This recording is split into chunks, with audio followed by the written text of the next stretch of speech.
could probably stand right here for 3 hours and find enough stuff to talk about and think about. There's just so much to look at. Are you a nature lover? Today we're going to learn about a volunteer program that trains and organizes individuals to become stewards of the environment. Join us as we talk with Clay Lang and Michelle Prisby of the Rivanna Master Naturalists. Come on. It's probably a little bit poorly named program because you don't have to be a master of anything to be a part of it.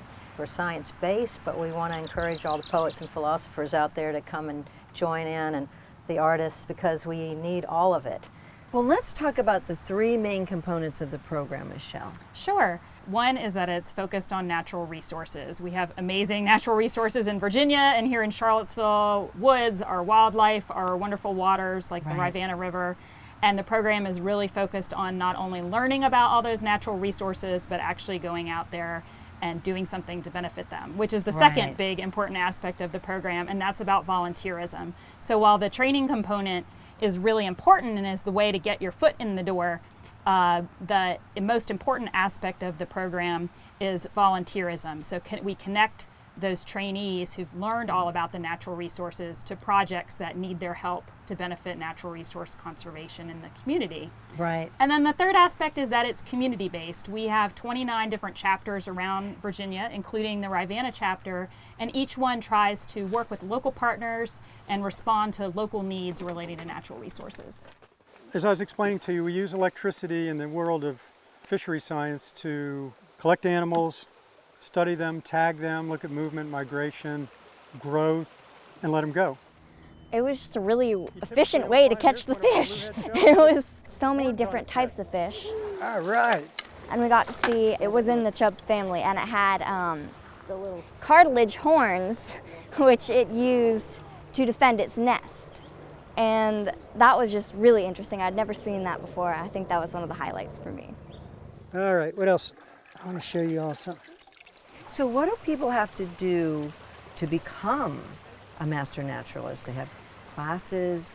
It's 40 hours of class time once a week, and then following class, following the graduation, they will participate in 40 hours of volunteer work. We're kind of like Michelle said, we're kind of like, I mean, I like to think of it as sort of, we're almost like a temp agency of volunteers, you know, we're like a SWAT team. We can send them out to do a little stream watch partnering, we can send them out to do a little other organizations, Ivy Creek here, people volunteer. So whatever the volunteer needs are, they can come from pull from our pool of volunteers, of trainees. Right. And so in addition to the 40 hours of class, during that class time, they'll do 3 hours of sort of warm-up volunteer work, and they also do 5 field trips. And the field trips are really the fun part because they get out to get their feet wet, literally, and count bugs in the water and, you know, find the birds in the trees. And right now we're having the mammals and fish class and that sort of thing. So all of that.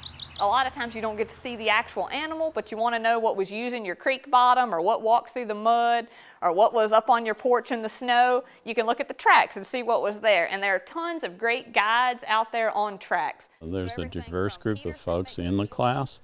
I think they're all folks who have always been curious about their natural environment and the environment here in the central Virginia area. So you can be both knowing a bit about everything, but you can also focus on those things that you really want to learn more about. We had a climatologist from UVA come in and talk with us, and he made weather really exciting and interesting. And I think every Wednesday has been just a new and exciting topic. When I was in school, I remember only 2 field trips, and it's through the Master Naturalist program that I've learned some practical aspects, and I appreciate the natural world so much more. Let's start with pH because that develops almost instantly. What do you think it is? 8. Oh, one of the things we also did was do this. Right. Yeah. And you see the circle as you look through it. Yeah, it's closer to 7, I think, than 8. And that's good because you want the pH to be neutral in the stream. Michelle always starts off the class with the big picture. You know, all of the concepts of win-win for everybody, mutualism and all of those sorts of things. But yeah, and then there are classes on each of the major ecosystem types in Virginia, so forests, aquatic resources, coastal resources, and then there are classes on birds, insects, mammals, fish. What am I leaving out? Plants, botany. And then there's some skills-based classes, some basic naturalist skills like how to keep a field journal, how to use keys and field guides to identify organisms, how to educate and interpret nature for other people. Right. And where the urban and rural areas intersect, and we have some of the problems that we have, like stormwater runoff issues and things like that, and habitat restorations for in the city, and planting gardens and things that for people who are in Charlottesville, for example, and not out in the country. What are some of the other field trips? One of the most recent field trips that everybody always loves is we have the pleasure of having Linda Fink, who's an entomologist down at Sweetbriar College, and she invites the class to come down to her lab. They feed butterflies sometimes, or it's just a great experience there. There's always a spring botany field trip to go out and learn to identify wildflowers in around April, when they're starting to be very diverse and plentiful. All righty, grab some tweezers. We have two little fish. Fish we don't count. You usually walk down to a stream and you see all the rocks and you look at that and you see the water rolling over it. You don't really think about what's under those rocks or between those rocks. And so we got to see some of the larvae of the mayflies and caddisflies and the different things like that, and that was quite cool. We have a natural area, a natural environment in which we are all dependent. So I think the more people know and appreciate the natural environment, the more likely they are to be careful in that environment and make sure that we preserve this natural environment for future generations. I bet you those are gills. Those are gills. Those are the gills. Those are gills. Right. Oh. So volunteerism, going back to that, give us some examples in this community of what people do, where they take this next, and some of the organizations with which they work. There's some national programs like the National Butterfly Count, and people will, start small that way and start with a little hand-holding. And if they want to be a guide here at Ivy Creek, for example, there's a training program for that. So there are all kinds of directions you can be funneled into. Yeah, so the volunteering that the folks in the Rivanna chapter do kind of falls into three realms. So one would be education. That's right. Some of the things you mentioned, like teaching kids here at Ivy Creek Natural Area, or leading school programs at Camp Albemarle, or actually in the schools, environmental education, or education about nature for adults as well, and we have volunteers who've done that. Citizen science, and that would include the Great Backyard Bird Count, butterfly counts that this chapter organizes every year. Hawk Watch. So there are things that are the other big programs that you can participate in. Right. And you have great instructors. Where are they coming from? Wow, everywhere. I mean, but of course we have the university. Right. And then we have the Department of Game and Inland Fisheries, which is where we have our wildlife biologist teaching the mammals class right now. The Department of Forestry is based here in Charlottesville, and so we have instructors from there, and as well as master naturalists, volunteers who've been in the program for many years and have become experts really themselves and are great instructors. If I have this, 1,000 milliliters of water, and that represents all of the water on Earth. About 97% of that is seawater. And you can't drink seawater without spending a lot of money desalinating it. So that leaves this amount of water that is fresh. 80% of that is frozen in the ice caps on the North and South poles. But of this amount, 75% is underground and unavailable to us.